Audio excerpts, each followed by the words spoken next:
Today we're welcoming a new show on Hulu by discussing the first 3 episodes that dropped April 26th. Saint X stars Alycia Debnam-Carey, best known for her work on Fear of the Walking Dead and The 100. The show is part murder mystery, part psychological thriller, and the whole thing is based on a book by Alexis Schaitkin. It's April 28th and you're listening to today's episode.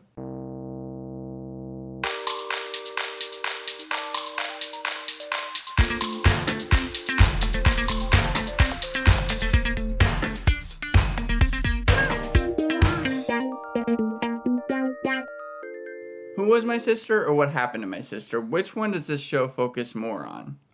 What happened to my sister? Right, because Who Was My Sister was more what the book focused on, but Lila Gerstein, the one that created the show, decided to kind of shift it because she thought that it would help with its 8-part series. Well, yeah, I watched the first 3 episodes, A Lovely Nowhere, Women is Fickle, and Men of Interest, Right. And all 3 episodes tell you right off the bat what happens, but not how it happened. And then we're getting this slow trickle of how it happened. And really the main character's venture, Emily's adventure, is to find out exactly, I guess, the mystery of that night with her sister 20 years later. But I guess I'm jumping ahead a little bit. First, I wanted to just ask you, there's a ton of production companies on this show, right? Yeah. You've got ABC Signature, which is owned by Disney, but it's on Hulu. You have Anonymous Content, which is Mr. Robot's old production company. And then you have Drake's media company. Why is Drake involved in this? Well, not only Drake, you also have Future. He's a rapper. Jason Schreiber, he's an executive producer of Euphoria. And Stephen Perlman, who produced Once Upon a Time and V. And it becomes all the weirder when you take into account that Alexis Schaitkin, the person that we said already wrote the first book, has only written 2 books since. And Saint X was actually her first one. And when was that written? February 2020. Okay, so it's fairly recent, and just like The Killing, Twin Peaks, Mare of Easttown, you have a murdered teenage girl found near or in water the first episode, within the first few minutes. Yeah, that sounds exactly like Mare of Easttown. Yeah, but this specific murder happened on a Caribbean island, I think St. Martin, because there is an actual Indigo Bay, and I looked it up, and it is in St. Martin, which is really close to Aruba, and that brings me to my biggest point, which this book that it was based on must have been influenced by the Natalie Holloway case that took place 20 years ago. Because there are so many similarities. First of all, 20 years ago, 18 to 19-year-old girl goes missing on vacation on a Caribbean island, last seen with a couple of locals at a bar.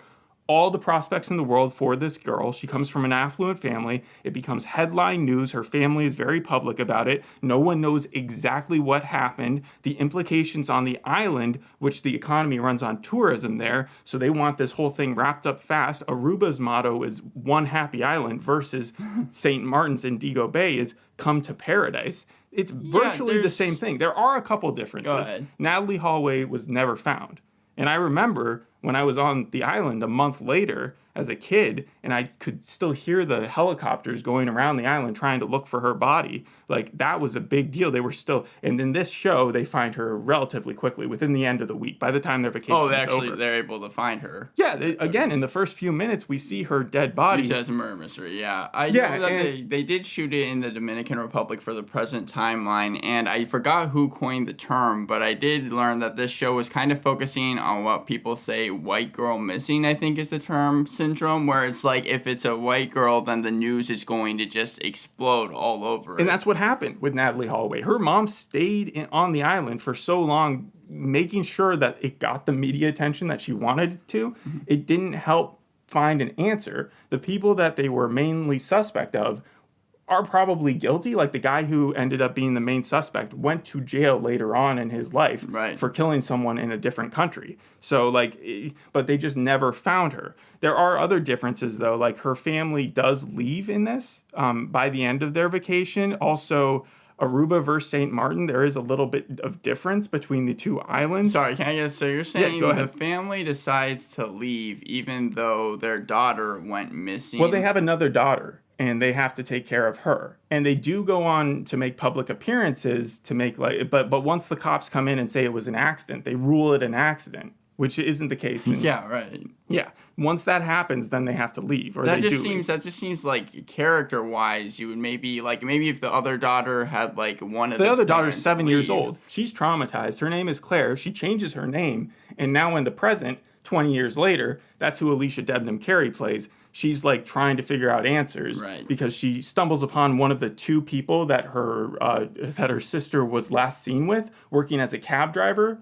He doesn't recognize her, and now she's stalking him. Okay, I was wondering where the criminal aspect was going to come into play. Yeah, and then the last thing I'll say that's different about the Aruba Natalie Holloway case versus this one with Allison is that the suspects have a lot of redeeming factors in this story. They make them out to be, at least Clive, they make him out to be a good guy.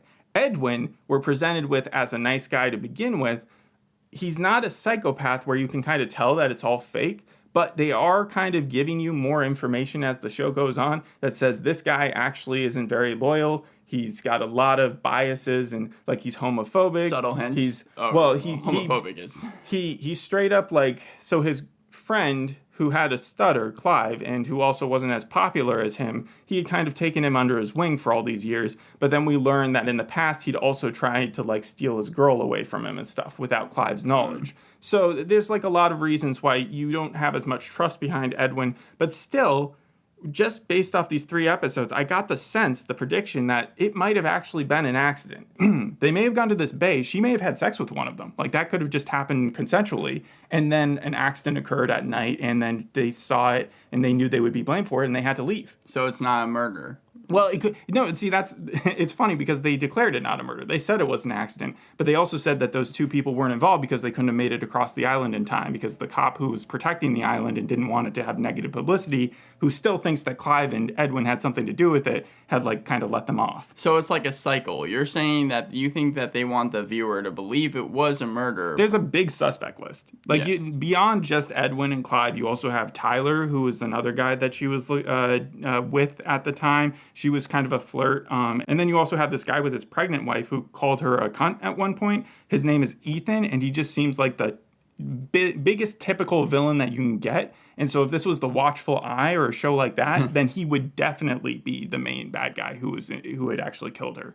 But I don't know. The book really didn't say it was influenced by the Natalie Holloway case? No, it didn't say I'm surprised. Like okay. Do you want me to get into my pros and cons? Yeah, but beforehand, I actually have a game here. 2 truths and a lie. You just have to figure out which one the lie is. Sure. So based on the book that was released in February 2020, the manuscript for the show went out on submission to editors in June of 2018, while at the same time being sent to production studios. The second one is... So you're just saying the book, before it was released, it was already like looking to get made? Yeah. Okay. That's what the first one is. The second one is the show in Canada is available on Disney+. Well, that would make sense with the ABC signature thing. And the fourth one is Dee Rees, who directed the first episode, has a close relationship with Ryan Coogler, who created Creed and Black Panther. Sure, sounds and believable. actually serves as her mentor. Okay.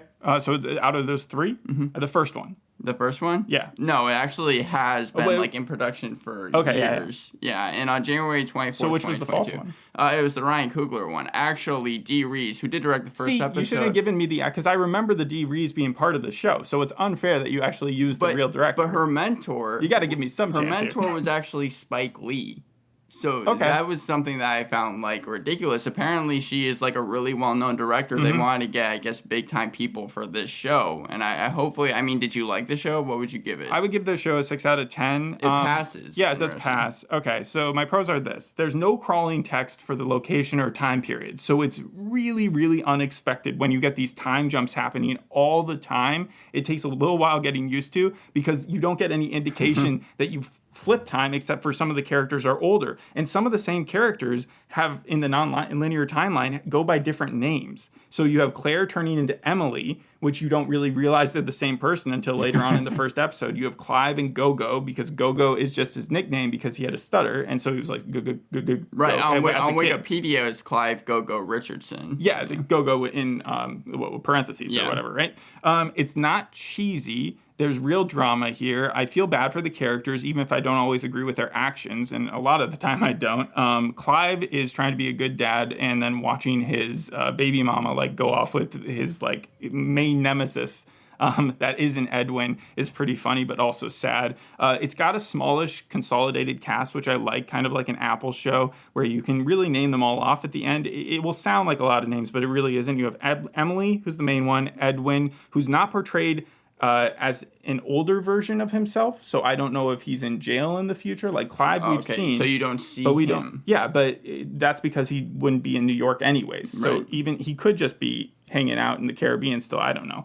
Then you have Dana, Josh, the lawyer boyfriend who is in the present timeline, Dr. Norton, who is the shrink of Emily, and then Sarah, who is the baby mama I just talked about, Desmond, One-Eye Mike, who is a drug dealer, Detective Roy, that's the one who let off the main cop, Olivia, Wes, Sunita, Bill, and Mia, who are the parents. So yeah, it was pretty easy after 3 episodes to know who every single person was. When you were talking about the timeline, I just wanted to mention that is actually something that was different from the TV series and the book. The timeline in the books are kept separate and separated by vignettes rather than the series, which splits the story, I believe, into 4 narratives. Yeah, or something and like that. it's all over the place, never letting you know when it's switching. The only thing you can kind of guess is because one's an island, one's New York, but sometimes the islands have separate timelines, so... They shot the past timeline, which was in the Dominican Republic first, and then they decided to just move it to the actual on location in New York. Yeah, Flatbush, right? Yeah. Because that's a big deal, is that it's a Caribbean neighborhood, and it's also reminding me of Flatbush Misdemeanors. Another show it reminds me of a lot is White Lotus, because in the island itself, which has a flower blooming title animation whenever they show the name of the show, Saint X. Yeah. Because that is again a connection to Saint Martin, I would think, because of the amount of families there are really not that many. So when I say there's a small cast, I also mean that there really are only like 4 or 5 couples on the island, which makes no sense if you were to compare it to Aruba, because Aruba is just filled with tourists. So that's what you mean by White Lotus. Yeah, I know that some reviews were saying it was a White Lotus-esque. I'm surprised. Well, it's a super wealthy group. Like all the kids go to Yale or Princeton and stuff like that. In fact, Allison loses her Princeton pants, and that's never brought up again, which makes me think that someone stole them, which makes me think that it might have been Ethan, the creepy dude, and he might be the killer.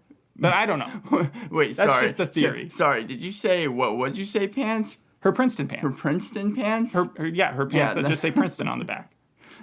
She was looking for them, and she was just like, oh, I always lose these things. But whenever you hear something like that in a TV show or movie, it always comes back later on. You know? I'm just surprised that you're saying that it seems like there wasn't that many people, because I know they added characters for this show. Like, for example, Emily Thomas in the book is isolated, and she only has one friend named Jackie. In the series, they give her a boyfriend. Yeah, well, Jackie is replaced by Sunita, and the boyfriend and therapist were added characters. Not the boyfriend and therapist, not like they're one character, but the boyfriend two and the different therapist. characters. Yeah. And also, TV Emily had a harder time with mental health than in the book. She has a real hard time with mental health. And I think that they did She's also an editor, which is really funny to me, because like she was in the hospital apparently 2 years earlier because of her mental health issues, and now she's like working in New York City as a film editor, and she has no problem getting so there's this scene, there's a funny moment where I know that there's an editor who's actually working on this footage who's editing an editor getting bored of editing bear footage. Wait, is this like a documentary type of like behind the scenes? That's her job. That's what she's doing. Bear editing. So she's working on that, and she gets bored, and then she starts Googling her sister. The other pro that I had before I get to the cons, though, is that it looks cool, because the beaches and New York City and all of it looks very nice. The TV show, there's nothing about it that looks cheap. I know that it only took about like 3 or 4 months to actually shoot the whole series. Wow, it's 8 episodes? What? Yeah, it's 8 episodes. Yeah, that's actually pretty impressive, because didn't Pandora like take a couple months to shoot? Pandora? Remember the whole thing was that they could get it done super quickly, and that's why they kept on chucking out seasons of it? I don't know, that just seems like a really quick timeline to work on. My cons, though, here we go. So there's a lot of inconsistent logic. I said already that Clive now works as a taxi driver, and he's working this shift when Emily, or Claire in the past, realizes or recognizes who he is, thinks, oh, you're the guy who killed my sister, and then she decides to plant her phone in his car. And she does so by putting it under the floor mat. But she doesn't completely stick it under there. She only puts it halfway under, so it's very glaringly like still sticking out. And she's in a taxi cab, and it's still the beginning of the day. So she leaves the taxi cab with her phone in there. Clearly, any passenger who would go in there next would see it. That doesn't happen. No one sees it. No one steals it. It never rings or pings. Like, he never realizes it's in the cabin. That's just so unbelievable, given that the taxis in New York are very well, like, used.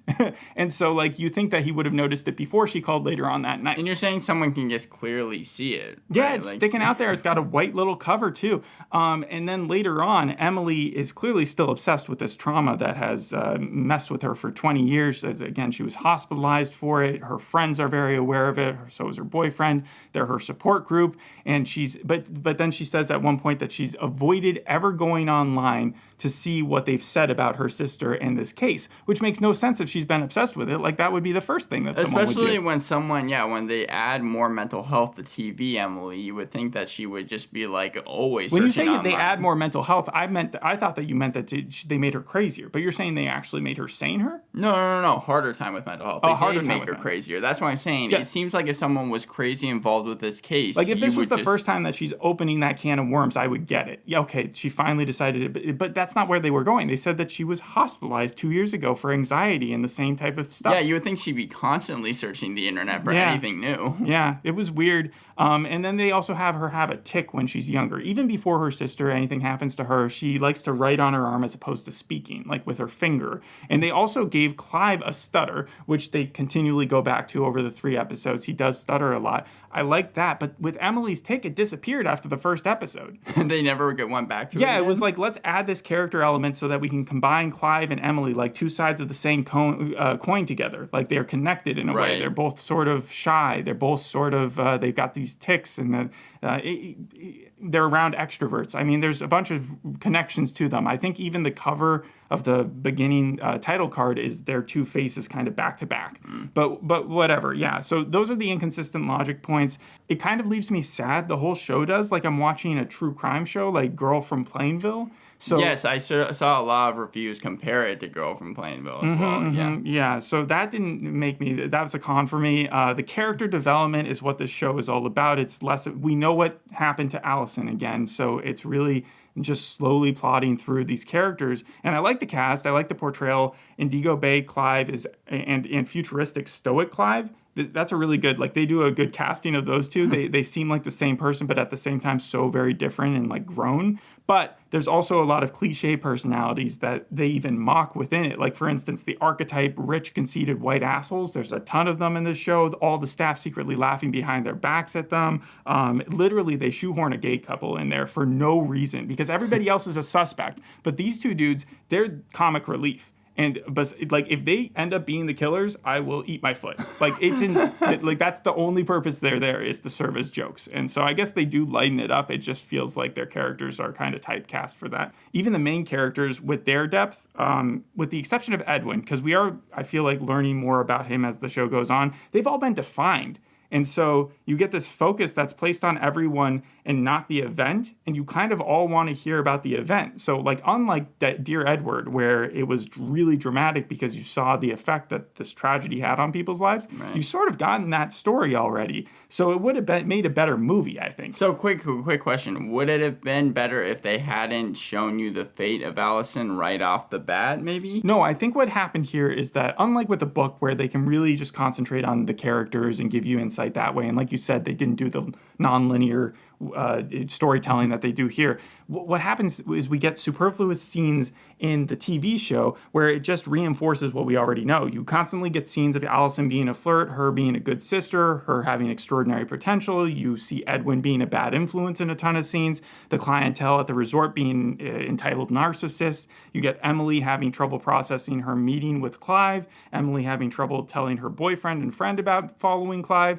Emily stalking Clive. Like, just so many repetitive scenes of the characters doing the same thing that it turns out to be super long and a little weak. The show is said to be tedious. Do you want me to get into the reviews for the show? Last con that I got is it's kind of like Kaleidoscope when they did the non-linear timeline. And that when I say that, I mean that you can either, when you shoot a show out of order and then you show it to an audience out of order, it either has to be done meticulously to become a genius level show, or it has to be just super simple so that it's digestible and that people can understand it without getting confused. It sounds like what you're saying is it's they convoluted. went with the other one. No, it's not convoluted. It's really, really super simple.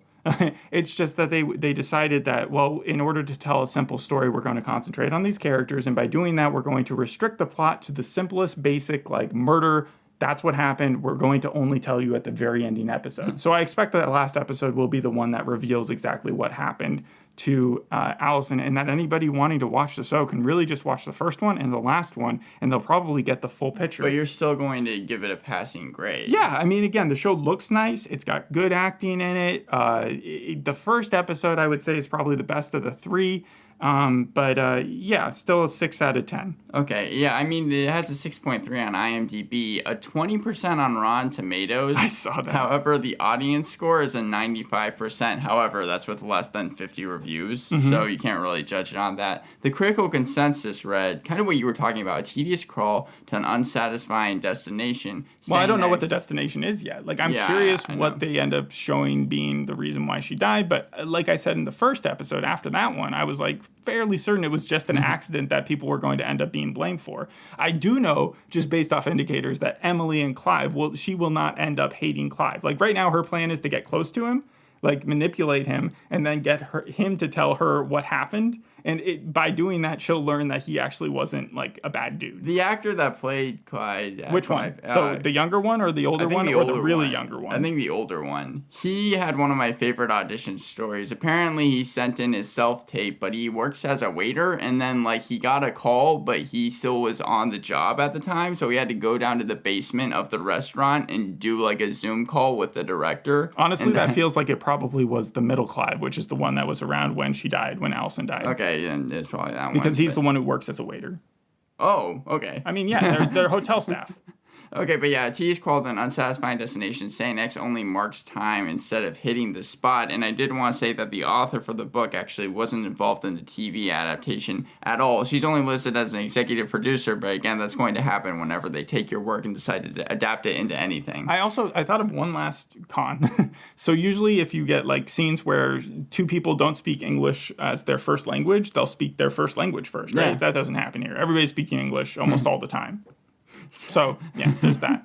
And with heavy accents, but, like, just saying, like, you could have just thrown in some subtitles at certain points. Yeah. Okay. So I know that Roger Ebert gave the series 2 out of 4 stars, and then the AV Club gave the show a C, writing the main two, Debnam-Carey and Bonzi, lack the dangerous chemistry needed to make this thriller more like a gripping two-hander, and then Decider said skip it. So, I mean, overall, it's kind of gotten negative reviews. Okay. I mean, yeah, 6 out of 10 isn't great, but, I don't think it's a total fail.